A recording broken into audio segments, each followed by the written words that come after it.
Hi everybody, it's Dagmar Bryant, Mindset and Transformational Coach, coming to you today to talk about overload.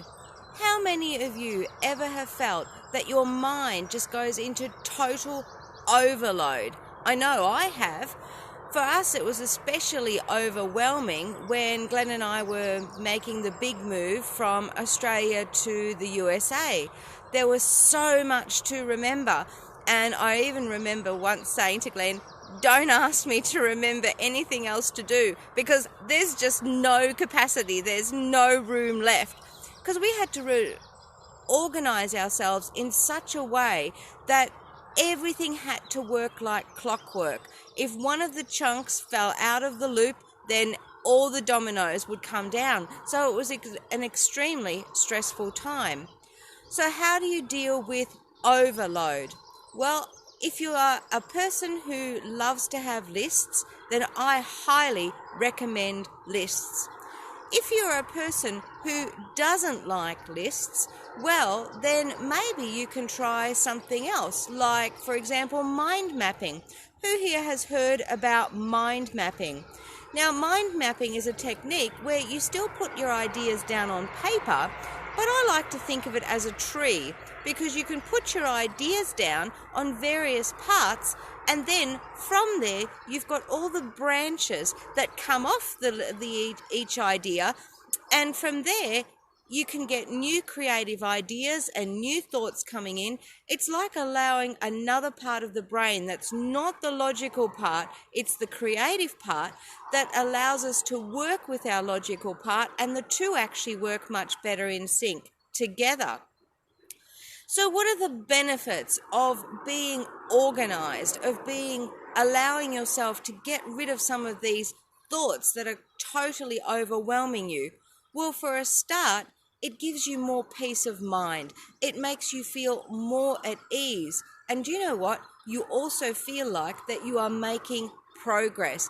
And isn't that what we all want? We want to feel like that we're going forward and we're getting things done.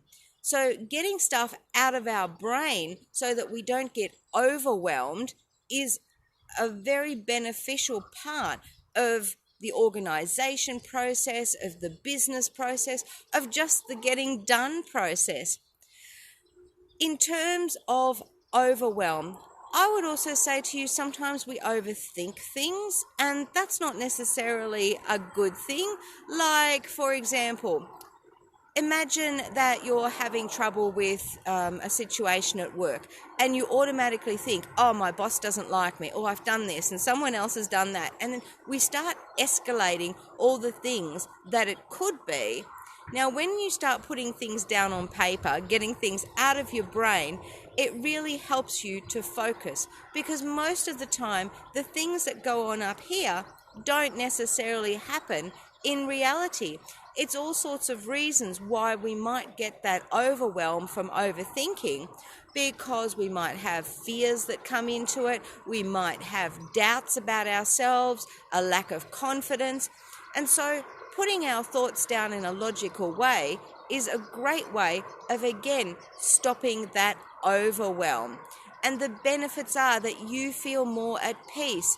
All of a sudden you're not so stressed. It gives you the opportunity to work through things in a methodical way, so that if there's scenario A, great, you've worked through a plan for that. If there's scenario B, you've worked through a plan for that, and so on and so on. Lots to think about there. Tell me, how have you dealt with overwhelm? What were the key situations that you found that you were overwhelmed? Was it because that you were moving house? Was it because you were stressed at work? Was it because you had an issue with your relationship? Maybe even there are other things coming in as well. So it wasn't just one issue, it was a number of different issues. I would say to you, try and deal with one issue at a time. It's probably better for you to cope with. I would never say to anyone, move house and move jobs at the same time, because that is going to lead to overwhelm as well. You're much better off doing things in sequence if you possibly can, because it allows a certain order to take place. It allows our body to get used to one change before we make more changes. And that too can prevent us from getting overloaded and overwhelmed. Anyway, guys, share with me your stories. I'd love to hear them.